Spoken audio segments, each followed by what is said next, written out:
Welcome to Sterling Report. Sterling Heights voters have exercised their constitutional rights and chosen their representatives for the next 2 years and voiced their opinions on the Safe Streets ballot proposal. Richard J. Noddy was re-elected to the office of mayor with 16,130 votes. In the city council election, Deanna Koski was re-elected with 12,284 votes. Joseph V. Romano was re-elected with 11,646 votes. Maria G. Schmidt was re-elected with 12,226 votes. Nate Shannon received 10,351 votes and was not elected. Doug Skinars was elected with 12,968 votes. Paul M. Smith received 8,468 votes and was not re-elected. Michael C. Taylor was re-elected with 13,172 votes and will once again serve as Mayor Pro Tem. Barbara A. Zarco was re-elected with 12,211 votes.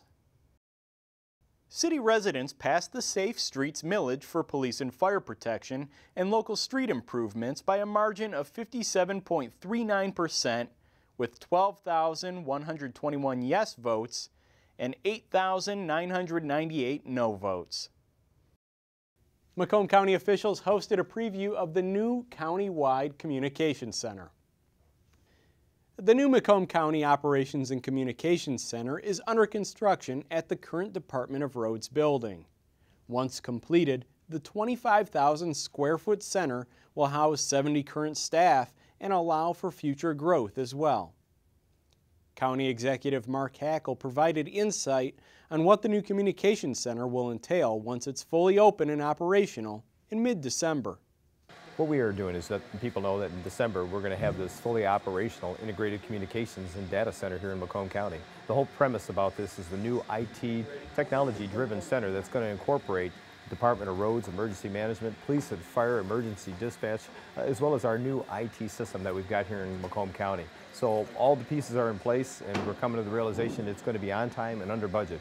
We're extremely excited about it because you're not going to see anything of its kind from any local municipality or county government than what you're going to be able to see here in Macomb County. And it's all about providing the right type of service to the people with an incredible amount of technology.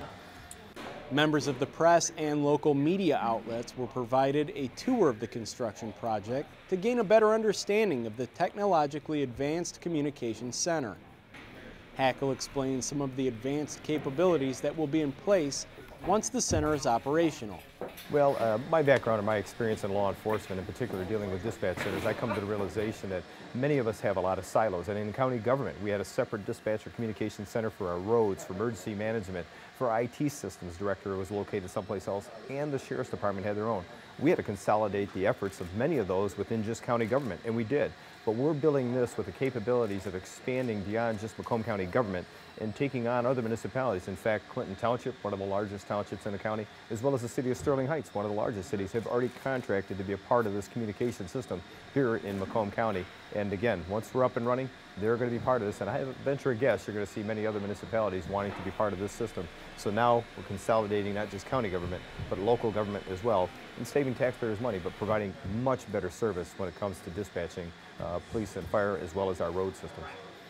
County residents can rest assured that a centralized emergency dispatch center will continue to provide the same level of service, if not higher, that they have historically received from a 911 center located within their communities. People get concerned about whether or not a Sheriff's Department can dispatch. The Sheriff's Department dispatches to pretty much every one of the municipalities that they currently handle. So whether it's Armada, Romeo, Richmond, Harrison Township, Macomb Township, each one of these are separate entities. The whole idea about dispatching or taking 911 calls is just flipping the switch. It's just giving the information to that dispatch center. So where they're at remotely, really we could dispatch someplace in Ohio if we really wanted to. There's really no need for somebody to have their dispatch center within their municipality anymore with the technology that's available. And now we even have those cameras that are in those jurisdictions on poles that are in Sterling Heights, that are in Clinton Township. So now we're going to have direct access to that information when we're dispatching their cars. And to take it a step further, even school districts that have cameras within their schools, they sometimes have on the outside or exterior or the interior. Once we get the IP address and the information, we're going to be able to call up, having that connectivity with those schools if there's an incident or major situation that happens in there, and pull up live, real time, the interior view and or exterior of what's happening in case there is some type of major situation. And that can go for the local business as well, as long as they give us access to that. And we're working on that, coordinating that with our emergency manager to see if that capability is available in the various schools as well as local businesses. Executive Hackle boasts of the long history of advanced emergency communications in Macomb County and how the new communications center not only did not have a negative impact on public funds, but may actually be a cost savings to government agencies throughout the county. Macomb County has always been raising the bar. We started off with this whole 911 system back in the 80s and then went to emergency or elevated 911, if you will. But we also came in with an integrated communications system. Actually, it's that whole idea of trying to figure out how do we get on one radio system within the county. We brought in that 800 megahertz system, which was interoperable communications, to get police, fire, EMS all trunked on different lines or on the same line in case there's a major incident. Now having the capabilities of having one dispatch center that coordinates people that understand about emergency management, Department of Roads, people that understand about police, fire, and EMS response in one facility, all working together, creates a tremendous amount of not just synergy, but reality to try to figure out how do we solve a problem or how do we help get support to the public for whatever their particular need is that we as a government need to provide. So it really is going to elevate the abilities or capabilities of government to respond to services and lessen the cost, because now you're not paying for two dispatch centers. You're paying for one facility, and as I mentioned, this we already had the money. We didn't have to go to the public and ask for some kind of a bond. We had the money available to actually pay for the system, and we're awarded a grant by the state of Michigan to actually help us because of the consolidation effort of $1.5 million to help offset some of those costs. The construction project is well underway, which will ensure the center's opening next month. Absolutely. I mean, how fast-paced they're moving now. Again, the hardest part about this was taking care of probably the hard issues. In other words, leveling out a floor, taking out the actual floor, construction that they had to do the exterior, shoring up the actual facility. So that hard construction is already done. Now it's kind of fine-tuning, putting the technology, hanging the wires. We are confident this will be up and running by December. As I mentioned, it's going to be on time and it's going to be under budget. This will be ready by December, and we're extremely excited about it. Consolidation of services within the county does not necessarily mean current local 911 operations center personnel will lose their employment. Anytime there's a consolidation, there's a question as to what happens to those employees that are working within the entity that's being absorbed. And we had that situation happen in Mount Clemens when we took over their police department. It was a big concern for many of the officers, and rightfully so. So what we had to do was, internally, we, through attrition, left spaces available, or positions available, if you will. So when people retired within the Sheriff's Department, we knew the time frame we had to get to. We had available positions for corrections officers, for deputies, and for command officers. We gave them an option. The sheriff and or county government, we can't promise anybody a job. You just can't do that. And so through civil service requirements. So what we had to do was give them an option or the opportunity to apply for those jobs. And in this Mount Clemens case with those police officers, we hired all but one. And why? Because the one we didn't feel like was fit for that job or that opportunity to work with the Sheriff's Department. But we had job opportunities for every one of those officers, and if I'm not mistaken, it was about 36 that came on board in the Macomb County Sheriff's Department. When it comes to the dispatchers from other municipalities, whether it's Clinton Township, Sterling Heights, that want to apply for these jobs, we're going to give them first-hand look because they already understand 911. They understand how to take calls. They understand the area of Sterling Heights. So they've got a tremendous advantage to actually take on one of those jobs or one of those openings here in this new communications center. And I got to tell you, talk about elevating the status of a person who's a dispatcher. I started in dispatching in a small room where it was just me and this little monitor right in front of me and a typewriter. You come into this facility, it's already going to elevate your feelings about what your role is, what your responsibility is. They're going to know they come into a high-tech world, and many people that are here to watch and see what they do are going to be impressed by it, and we're probably going to have a lot of people having an interest in wanting to be a communications expert in and around this new technology that we've got here. Sterling Heights police officers traded in their bulletproof vest for waiters' aprons, all for a good cause. Members of the SHPD could be found serving up lunch at the Lakeside Mall Red Lobster on Thursday, October 24th. The officers participating in the Cops and Lobsters event acted as wait staff to raise funds for the Special Olympics. This popular and fun event has not been active over the past few years. However, restaurant manager Denise Hill was pleased to participate in its return. The reason we like doing this is because it benefits everyone involved. Our crew loves it because they get to work, side by side with the cops. The guests absolutely love it because I get calls all the time, year after year, when are we doing this, when are we doing this? Because they get to see the Sterling Heights Police on a more personal level instead of in a time of need. And then the cops, they love it because they get to do something that's not in their same day and same line of work. Give out bread, refill drinks. They just get to do something different. And so it's a win-win for everybody because it benefits Special Olympics. So we absolutely love doing it. Officer Dave Allen explains what takes place during the Cops and Lobsters event.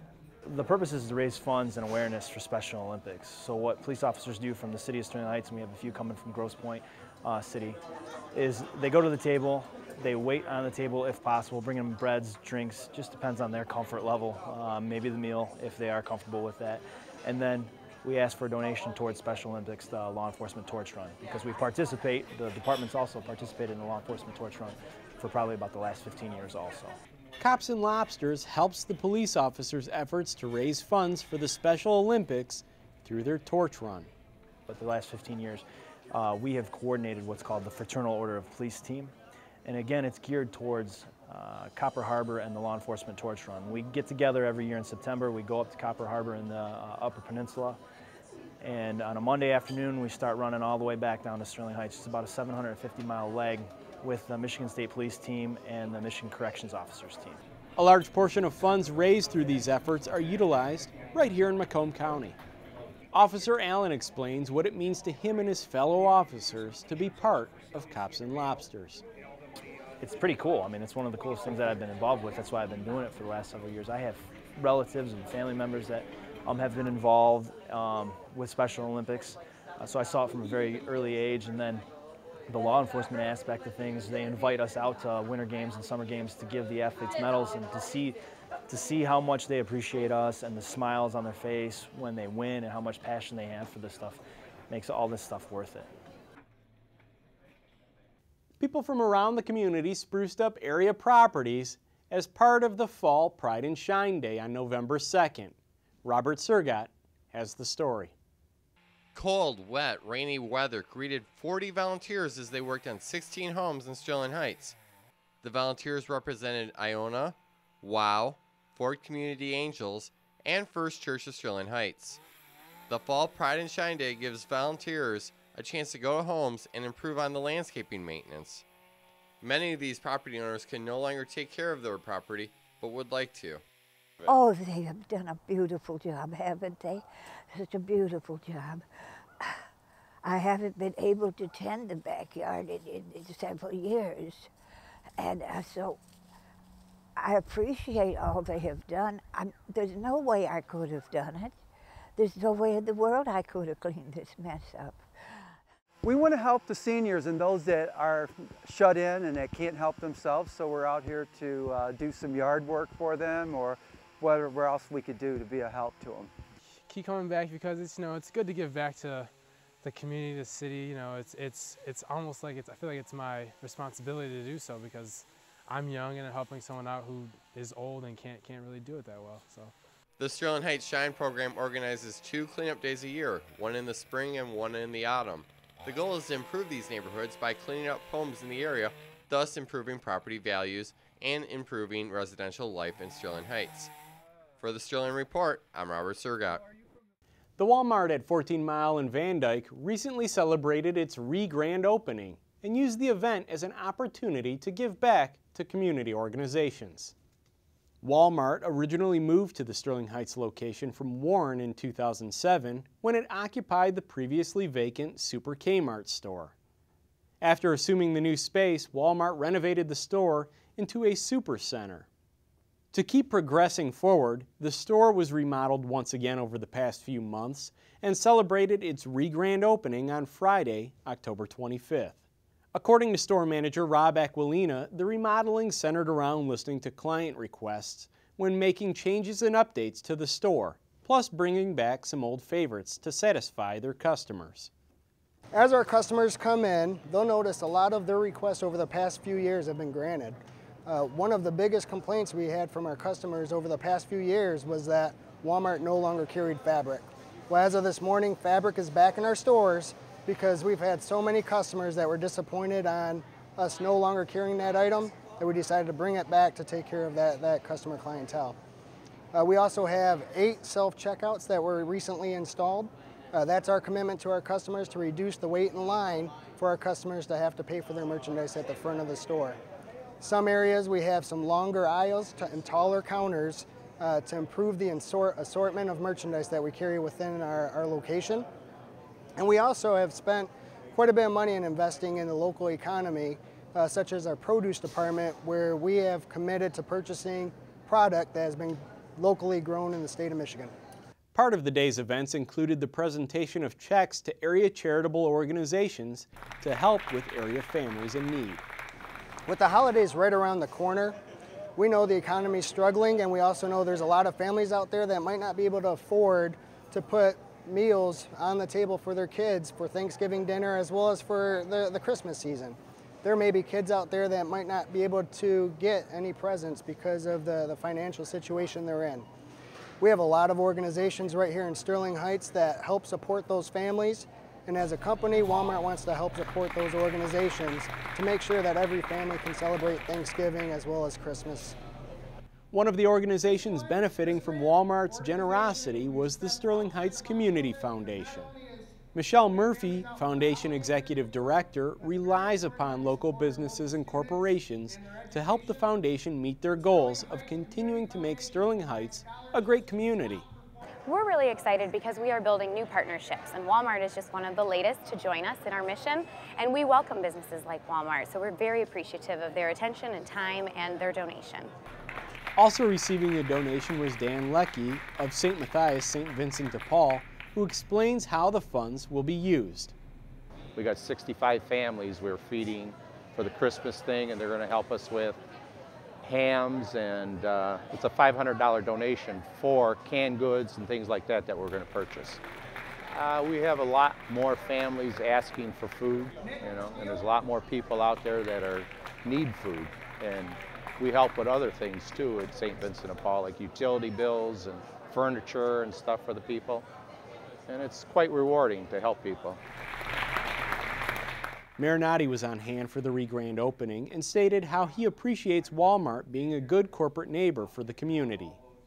Yeah, we're at Walmart on 14 Mile in Van Dyke, and in Sterling Heights we have 2 Walmarts, one on the north end, one on the south end, and they're a great corporate sponsor. They're donating money to our community foundations, some to Warren Consolidated Schools, and this is a re-grand opening. They painted it up, they added some more features in the store, and it's really one-stop shopping here at Walmart here on 14 Mile in Van Dyke, and people can come here and just one stop, in and out, and it's a great service to our community.